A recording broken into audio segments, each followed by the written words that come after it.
Welcome to the Human Meme Podcast. I'm AI David Boles, and with the help of our crack AI research team, we will endeavor to discover today the hidden life of Willa Cather. To learn why it was so important to our good daughter of Red Cloud, Nebraska, to keep her true passions and identities hidden from her family, herself, and her avid readers. Willa Cather, 1873-1947, an eminent American novelist, remains a figure whose private life has been the subject of considerable speculation, particularly concerning her sexual orientation and relationships. She was notably private about her personal affairs, even burning her own letters and asking friends to do the same. While she never openly declared her sexual orientation, scholars have probed the nature of her close relationships with women such as Edith Lewis, with whom she lived for many years.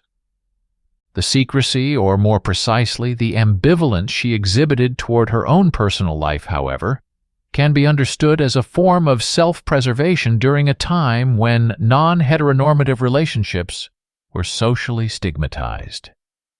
Apart from her sexual orientation, Cather also kept her artistic ambitions relatively concealed, particularly in her early life.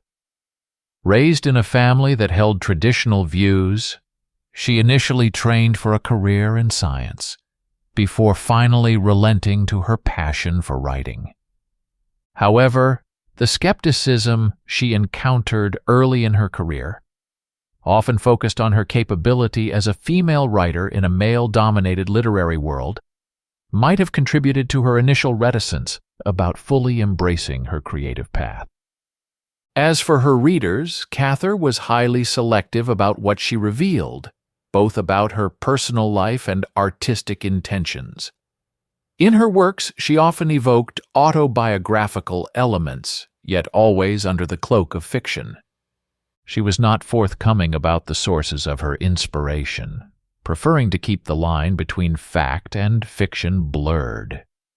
This form of secrecy can be interpreted as a conscious artistic choice, aimed at preserving the integrity and autonomous existence of her literary works. Another secret that Cather kept was her real age. She was born in 1873, but she claimed to have been born in 1876. She may have done this to make herself seem younger and more attractive to potential publishers. Cather also kept secrets about her personal life. She never married, and she had very few close relationships. She was very close to her mother, but she rarely spoke about her father. Cather was also very private about her writing process. She rarely talked about her work with anyone, and she often destroyed her early drafts. She also kept her research materials hidden from view. Cather's secrets have been the subject of much speculation and debate among scholars. Some believe that her secrecy was a way for her to protect her privacy and her work. Others believe that her secrets were a source of pain and regret. Hiding her true self. The effect of Willa Cather's sexuality on her personal and professional life is a complex and contested topic. While Cather never publicly acknowledged her homosexuality, it is widely accepted that she was a lesbian. Some scholars believe that her sexuality had a profound impact on her life and work, while others believe that it was less important. There is no doubt that Cather's sexuality was a source of secrecy and shame for her. She lived in a time when homosexuality was widely condemned, and she was careful to conceal her true identity from her family, friends, and colleagues. This secrecy likely took a toll on her personal and professional life.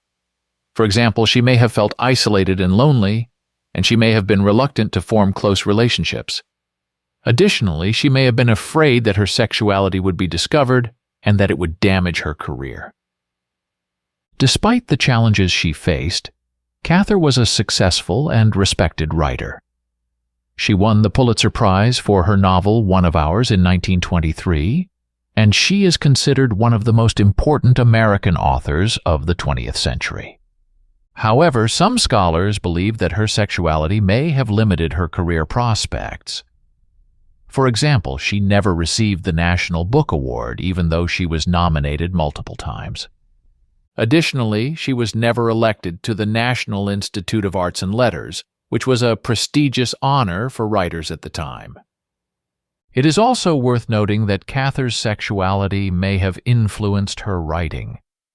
Some of her novels, such as The Song of the Lark and A Lost Lady, feature strong and independent female characters who challenge traditional gender roles. This may have been a way for Cather to explore her own sexuality in a coded way. Ultimately, the effect of Willa Cather's sexuality on her personal and professional life is difficult to assess.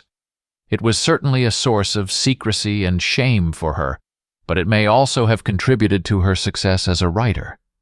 Only Cather herself could have said for sure how her sexuality truly shaped her life. The letters. The letters of Willa Cather offer a window into her internal world, revealing aspects of her personality, relationships, and creative processes. Her correspondence with friends, family, and professional associates reflects an emotionally complex individual, though she often approached her letters with caution, carefully constructing her self-presentation. Cather's letters document her friendship with figures like Sarah Orne Jewett and F. Marion Crawford, and they elucidate her intellectual influences and evolving viewpoints on literature and society. However, Willa Cather was known for her wish to keep her personal life and correspondence private. She instructed her brother Roscoe to destroy much of her correspondence and urged other friends and family to do likewise. Cather also included a stipulation in her will, prohibiting the publication of her private letters. Consequently, despite their potential revelatory nature, many of her letters were destroyed or remain unpublished, rendering a comprehensive understanding of her elusive. It was not until 2013, when The Selected Letters of Willa Cather was finally published, that the general public gained access to a more extensive collection of her letters. Edited by Andrew Jewell and Janice Stout, the compilation offers a curated look into her thoughts, relationships, and daily activities. Cather's letters to her close friend and lover Edith Lewis are particularly revealing. In these letters, she writes openly about her love for Edith and her desire to be with her. She also writes about her struggles with her sexuality and her fear of being discovered. In terms of her worldview, her letters occasionally reveal opinions that were socially and politically conservative. For example, she was not overtly involved in the suffragist movement and often expressed views that aligned with the cultural values of her time. This has led to scholarly debates around the incongruities between her personal conservatism and the groundbreaking, sometimes subversive elements of her fiction. The Price of Hiding and What Might Have Been. In a world unshackled by the stigmas and prejudices of her time, Willa Cather might have blazed an even more revolutionary trail. Unburdened by societal expectations and the compelling need for discretion, she would have been free to explore and express her identity, both sexual and artistic, without the restrictive filters of caution and self-censorship. With the liberty to articulate her deepest emotions, relationships, and creative insights, her works could have taken on an even greater dimension of authenticity and personal truth. One can imagine her correspondence teeming with the kind of emotional and intellectual candor that is so often constrained by societal norms. These letters would not have been merely archived or hidden away, but openly shared and published, contributing significantly to literary and cultural discourses. No longer needing to reconcile her private truths with public expectations, she might have wielded her pen even more boldly, channeling her unspoken thoughts into works that could have redefined the literary landscape of her time. Such freedom would likely have had a ripple effect on her personal relationships. The emotional complexities of her life would be a topic of celebration, not speculation, encouraging a more nuanced understanding of human emotion and identity. Her companionships, particularly with women like Edith Lewis, would be recognized not just as subtext, but as vital components of her life's narrative, affecting the course of not just literature but social understanding. In this alternative universe, Cather would stand as an even more formidable icon, her life and works serving as catalytic agents for discussions about sexuality, gender roles, and artistic integrity. Her influence would stretch beyond the confines of American literature into the broader realms of cultural and social critique, making her not just a heralded writer, but a transformative figure whose unabashed truth would have reshaped the cultural ethos.